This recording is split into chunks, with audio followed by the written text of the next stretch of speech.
Donc, comme vous voyez là, donc la situation géographique des chaînes de montagnes récentes des Andes. Donc, l'indice كما كتلاحظوا في أمريكا الجنوبية.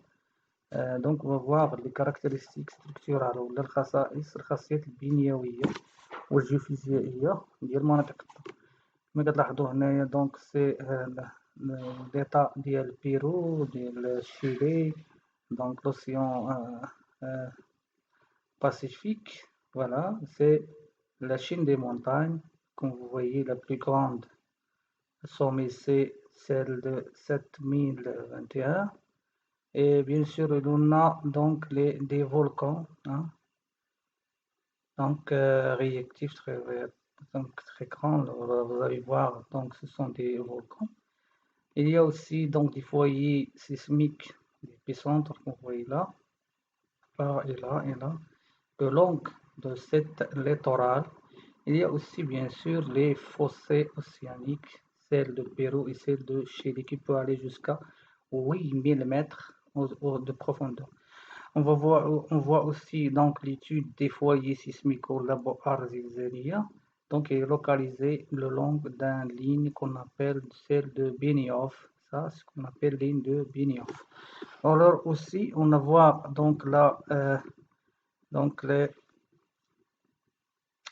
l'organisation des températures, c'est ça ce qu'on appelle les lignes d'égale température ou là isotherme d'égale température ou là isotherme. Donc هما خطوط تساوي درجة الحرارة كما كتلاحظوا هنايا 800.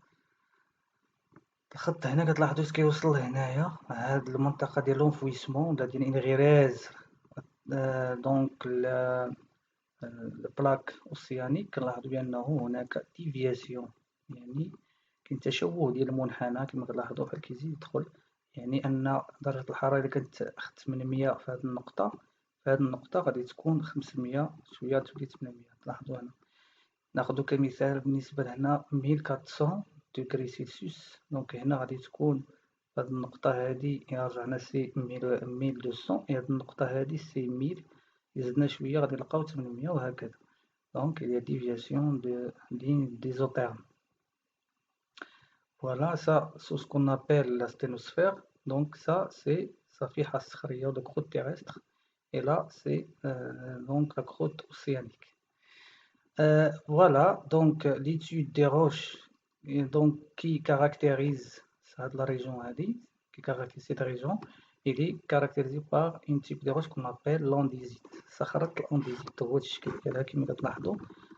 Voilà, donc des lames ont été donc effectuées. Les lames هو تنقطعوا واحد الجزء من هاد شدينا هنايا قطعنا هاد الجزء هذا ودرنا واحد لامانس صغير يعني قطر صغير جدا. نلاحظوا هنايا الشكل اللي عطينا سي الصفيحة الدقيقة وبين لامانس دونديزيت. كما كتلاحظوا هنا بليزيوغ دونك بيلورات دونك كما كتلاحظوا هنا دونك هادو ديال بيروكسين بلاجيوغلاز بيروكسين. فوالا دونك هاد البيلورات هادو لقاو الوقت باش انهم داك يغوفغواديسمون دونك يتبردوا. دونك حيت كتلقى واحد حقاش نورمالمون اون ماغما واحد لا لاف دو ماغما كيكونوا بزاف ديال العناصر الكيميائيه دونك لي زيليمون شيميك اللي هما كيكونوا دي ايباربيي في هاد الماغما. دونك يمكن لهم يتلاقاو دونك بحال نقولوا كمثال اش الهيدروجين مع الاكسجين يمكن لهم يعطيونا اللو، ولكن باش يعطيونا اللو خص واحد الظروف ديال الضغط وديال الحراره. نفس الشيء كذلك البيروكسين اللي كونستيتي دو سيليكات سيليس ديال الالومنيوم وبزاف ديال هادو كيبقاو يلقاو الوقت دونك غادي يتجمعوا ويعطيونا بلوره كامله. لكن الا ما لقاوش الوقت ووقع واحد التبريد لحقاش on va voir tout ça lorsqu'il y a remontée ديال لو ماغما. donc on va voir tout ça. هاد الغومونتي دو موغما كتكون فيها جوج ديال الحالات، اما غوفغواديسمون رابيد اما غوفغواديسمون انترميديير وغوفغواديسمون لونت. دونك غوفغواديسمون رابيد غادي يعطينا الزجاج جو لابيل لو فير هو هنايا. دونك و ايتي اجونسي سي دونك c'est cristal, c'est cristaux, comme pyroxine. Mais il y en a, lorsqu'il y en a un refroidissement intermédiaire, il peut donner de microlithes. Mais refroidissement lent, on a des cristaux qu'on voit là, donc les pyroxènes et les plagioglaces. On va retourner bien ces caractéristiques pétrographiques ou bien structurales, pardon, structurales. Alors, donc, les caractéristiques structurales de la subduction résultent de la formation des chaînes de montagnes de subduction. La chaîne des Andes, le long du littoral ouest de l'Amérique du Sud, en est un exemple. Ces chaînes se caractérisent par l'élévation des montagnes, on l'appelle des reliefs positifs, parallèle à une fosse océanique profonde, qu'on a vu donc la fosse du Pérou, mais du Chili. C'est ce qu'on appelle relief négatif. Donc, relief positif, on voit donc الجبال. كتطلع جبال العلو ديالها كتسمى relief positif. ولا الغوليف نيجاتيف عاوتاني كتهبط في العمق. داكشي باش كنسميو relief négatif. Le long de la marge continentale active, on peut expliquer ces reliefs par le fait que la subduction de la lithosphère océanique entraîne une forte pression sur les couches de la croûte terrestre de la région, force de convergence. Voilà. Donc, il y en a bien sûr une forte pression lorsque l'enfouissement de la croûte océanique, il conduit bien sûr à une pression énorme sur cette zone-là. Donc, il se traduit par des manifestations tectoniques qu'on voit là, par des failles inverses qu'on voit là, et bien sûr, il peut se manifester par donc l'élévation de la température qu'on voit là, et conduit bien sûr à une fusion partielle des périodicites de manteau. Donc, هذا هو المونطو كيكون واحد النوع ديال الصخور كتسمى بيروديتيت غادي يتعرض لا فيزيون انصهار جزئي اللي كيعطينا هاد لا لاف ولا هاد الماغما هذا فوالا. Et bien sûr, il va conduire donc c'est la sortie de l'H12 qui m'a force de convergence, ces couches répondent par une déformation formant les plis des failles inverses qui conduit au soulèvement de relief sous forme d'une chaîne de montagnes. Voilà, هادشي اللي لاحظنا هنايا. دونك اشنو كيوقع؟ دونك هاد القوة هادي كتأدي إذن إلى إليفاسيون ديال هاد لي غوش هنايا، وهاد لي كوش سيديمونتير ديال الكروت continentale وكيطلعوا كيعطيونا des chaînes de montagne. Alors, une forte activité sismique, comme on a vu, dans les foyers sont répartis selon un plan incliné appelé plan de Benioff. وهو هذا البلان هذا باش نرجعوا إذا هنايا علاش سميناه le plan de Benioff. هو هذا هو le plan de Benioff. Voilà. هادو هما لي فويي sismiques ديال الزلازل بؤر زلزالية. Donc ils sont donc centralisés dans le plan هذا le plan incliné يعني plan اللي هو مائل واحد المستوى مائل كما كتلاحظوا. وإلا لاحظنا إذا أنه كيتقاطع مع هاد l'enfouissement ديال الكروت océanique. Voilà.